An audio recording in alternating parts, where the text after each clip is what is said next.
Amid concerns over the integrity of Michigan's elections, Joe Brandis and Becky Behrens have started Michigan Citizens for Election Integrity, which is a bipartisan group to address election concerns. Christina Bobb sat down with them and has this report.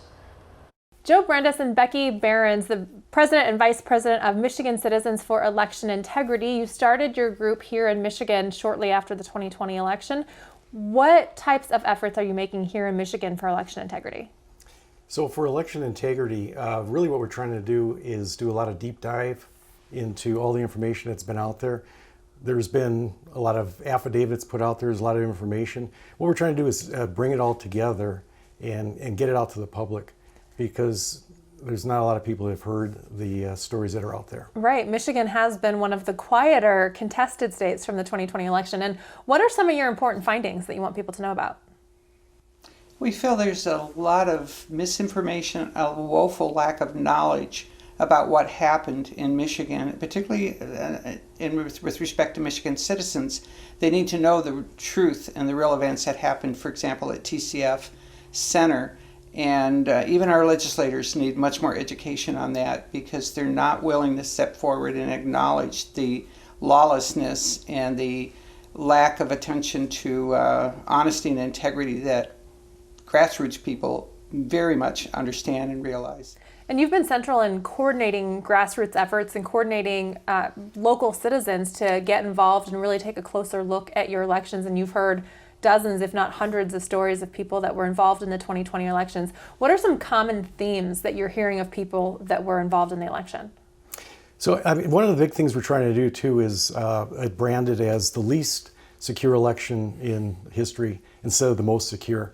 And they also talk about the big lie. But what we're trying to do is show that everything that was put in place makes the election of 2020 a lot less secure. One of the big things, there was, a lot of what we'll be talking about was what happened at TCF. There's a lot of obstruction that went on. They limited the number of Republican poll challengers that were down there. They were blocking the view of people, and I'm sure you heard some of those stories already. So there was a lot of chain of custody issues. And have you had much reaction or involvement from your local legislature? Here in Michigan, the legislature hasn't been as vocal as some of the other states. Why do you think that is? That's a very disturbing matter to us, and that's why we at the Grassroots are assembled to try to engage our legislators and force the issue. If we have to use persuasion or shame, shining a light on the egregious things that happen, we need to get their attention. We're not sure why they're not fully invested as they should be, and we want to change that trajectory with them by the things that we do. And one of the things I think is interesting about your group is it is nonpartisan, and the legislature is Republican, and the concern of fraud is on Democrat. So I would think your legislature would jump at the chance to have a nonpartisan group work with a Republican legislature to take a closer look at the fraud, but that's not the reality. That's not what's going on. That's one of the reasons we kind of broke away and started this up. And one of the things, it is nonpartisan, because in 2016, they were talking about all the fraud, the Democrats were. In 2020, it's the Republicans that are talking about. So we agree that there was fraud, and the way everything was set up, especially with the drop boxes and all those things, everything is set up. We don't have to prove actually that there was fraud, but you can show that that everything was there for bad actors, to perpetrate fraud on the election. And that's what we're trying to stop.